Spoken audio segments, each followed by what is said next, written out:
Alors ça c'est mon laundry room, c'est ici que les locataires font le laundry, où ils lavent, ils nettoient leurs habits. Ça c'est le dryer et ici on a le washer. La dernière fois que je vous ai montré ces deux trucs, celui-ci il était abîmé. En fait les deux étaient abîmés. Dernièrement il y a quelqu'un qui est venu pour arranger, ils ont pu arranger celui-ci. Mais celui-ci va coûter trop cher. Je crois qu'il a dit que ça va coûter quelque chose comme 1200 $ pour arranger ça. Et je crois que 1200 $ c'est même plus que l'appareil lui-même. So, je crois que je vais remplacer ça avec quelque chose d'autre.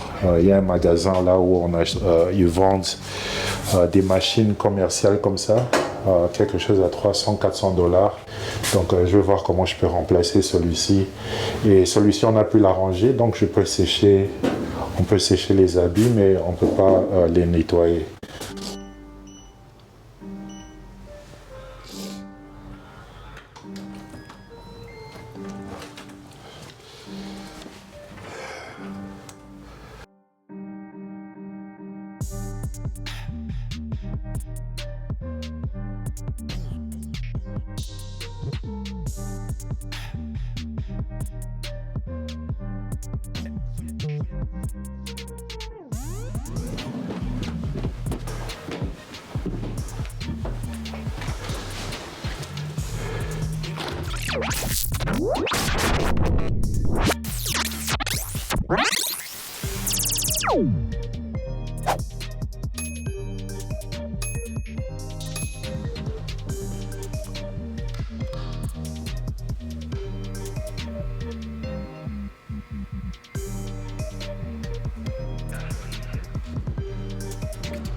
Alors, comme je suis en train de vous dire auparavant, si vous décidez de devenir un entrepreneur dans l'immobilier, il y a beaucoup de choses que vous devez considérer.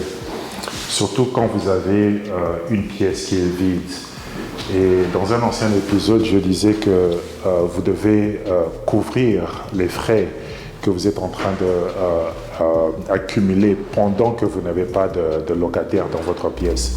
Donc c'est quelque chose de très important. Je suis venu aujourd'hui pour voir un peu où les travaux, où j'avais encore besoin de faire plus de travaux avant de pouvoir montrer la pièce à des potentiels locataires et tout ça.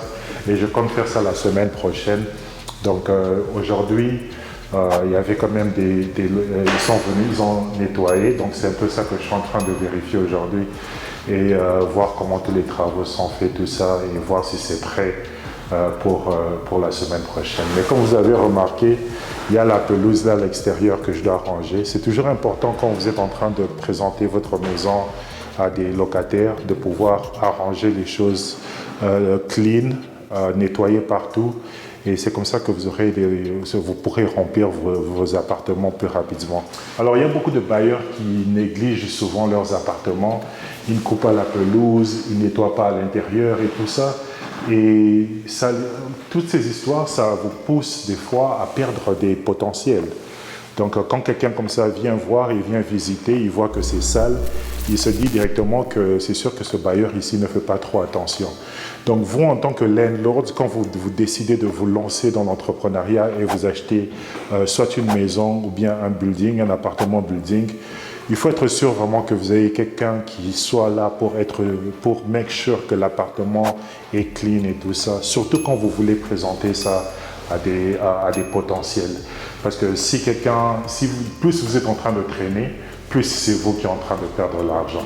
Donc vous voulez vraiment que la première personne, deuxième personne, troisième personne qui va visiter puisse être la personne vraiment qui va rester, qui aura l'appartement, et comme ça vous allez commencer à faire du cash flow. Donc c'est un peu ça que je suis venu voir. Je crois que j'ai fait tous les travaux qu'il fallait faire dans cet appartement. J'ai arrangé le toit parce que ce que je disais aussi qui est difficile en tant qu'entrepreneur, c'est l'inflation et toutes ces histoires, l'économie en général. Et vous voyez qu'ici aux États-Unis, la vie, et partout peut-être dans le monde, la vie a aussi augmenté. Donc vous aussi en tant qu'entrepreneur, vous devez aussi penser comment vous devez faire pour augmenter votre cash flow. Et l'une des possibilités que vous avez, c'est d'augmenter votre loyer. Vous allez entendre beaucoup de gens vous dire qu'ils n'aiment pas augmenter le loyer parce que il y a des locataires qui étaient là pendant un long moment. Si vous augmentez les loyers, les gens ne seront plus vraiment attirés, ils vont aller quelque part d'autre. Mais ce n'est pas ça vraiment. Quand vous êtes un entrepreneur, quand vous êtes un landlord, vous devez augmenter le loyer chaque année. Si vous n'augmentez pas le loyer avec l'inflation, avec tout ce qui se passe dans l'économie, c'est vous qui serez en train de perdre. Parce que les banques et tout ça, ils prennent compte de l'inflation. Donc c'est votre droit de pouvoir augmenter votre loyer pour faire face aux dépenses auxquelles vous aurez à payer. Et moi, par exemple, ici aux États-Unis, l'assurance pour les gens qui ont des properties, l'assurance a vraiment augmenté. Et c'est que les compagnies d'assurance, et ça c'est toutes les compagnies d'assurance, et c'est que ces compagnies sont en train de dire est que le prix, le coût des matériaux, du matériel pour reconstruire une maison, tous ces prix ont augmenté. Ça fait que si l'assurance est en train d'assurer votre maison peut-être à $1 million pour $2 000 l'année, cette année, les prix ont augmenté. Ça veut dire que maintenant, ils vont vous demander $4 000 pour vous assurer seulement pour $1 million. Et tout ça, ça a un impact maintenant sur votre mortgage que vous donnez à la banque. Et moi aussi, je me suis retrouvé dans une situation où dès que l'année a recommencé, mon mortgage a directement augmenté. Donc, par exemple, j'étais à 2000, ça a augmenté directement à 2600. Donc, si vous n'êtes pas prêt à recevoir ce choc-là en tant qu'entrepreneur, ça peut vraiment vous déstabiliser.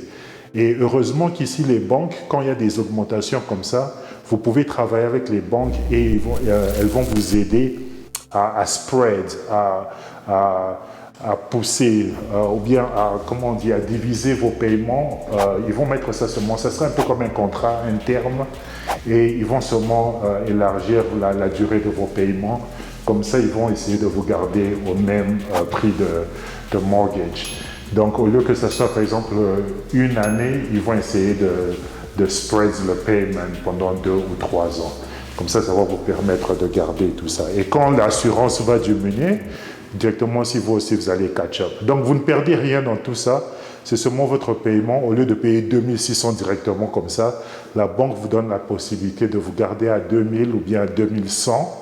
Mais ils vont essayer de pousser ce paiement-là ou bien le spread pendant plusieurs années. Et ils font ça aussi sans intérêt. Donc c'est quelque chose de bien que vous avez quand même, vous pouvez faire ici aux États-Unis. Si vous êtes dans une situation où votre home insurance a vraiment augmenté de prix. Et moi c'était le cas, c'est le cas pour beaucoup de gens aux États-Unis. Donc j'espère que si vous avez une maison, vous avez déjà fait ça, parce que c'est une opportunité, au lieu de payer plus cher parce que les assurances ont augmenté, vous avez cette possibilité-là de payer un prix un peu plus raisonnable. Donc c'est un peu ça qui est important quand vous êtes en train de penser être un entrepreneur dans l'immobilier. Vous devez faire face à tous ces chocs. Et augmenter le loyer, c'est quelque chose qui vous permet de faire face à tous ces chocs. Mais vous devez regarder aussi les règles de là où vous habitez et tout ça, parce que ce n'est pas comme en Afrique où vous pouvez augmenter le loyer de n'importe quelle façon. Ici, il y a quand même des règles, donc vous devez consulter votre État et voir comment vous pouvez augmenter votre loyer. Et surtout, il y a quelque chose que vous devez faire. Moi, par exemple, pour augmenter le loyer, vous devez aussi être en mesure d'améliorer les conditions dans votre appartement. Et c'est là que vous avez vu que j'ai quand même changé.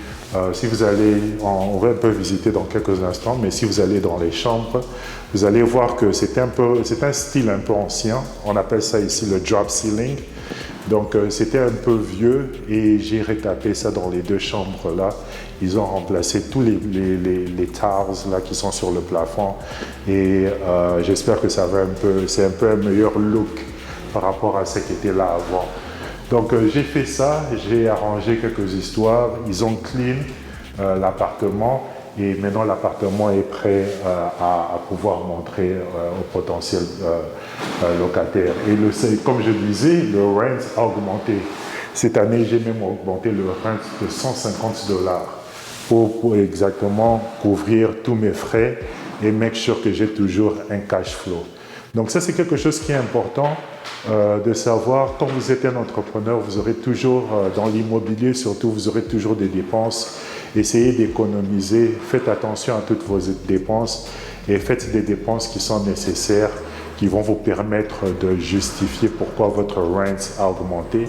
Et non seulement ça, pendant les périodes de taxes, parce que tout cet cet argent que je suis en train de mettre pour payer les gens, le matériel, c'est de l'argent qui part dans la catégorie de home improvement. Donc pendant les taxes, tout ça, ils vont me remettre cet argent à la fin de l'année.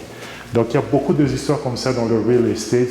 Si vous ne savez pas quoi faire avec votre argent, ou bien vous pensez que vous êtes trop taxé, prenez cet argent, investissez dans le real estate. Et à partir de ce real estate, c'est comme ça que vous allez commencer à servir les taxes. Mais aujourd'hui, c'était une émission, je voulais vous parler seulement des expenses. Comme vous voyez, j'ai quand même beaucoup d'expenses à faire. Il y a le laundry room là que comme j'étais en train de vous montrer. Et il y a beaucoup de clean-up, il faut arranger, il faut couper la pelouse et tout ça, ce sont d'autres dépenses.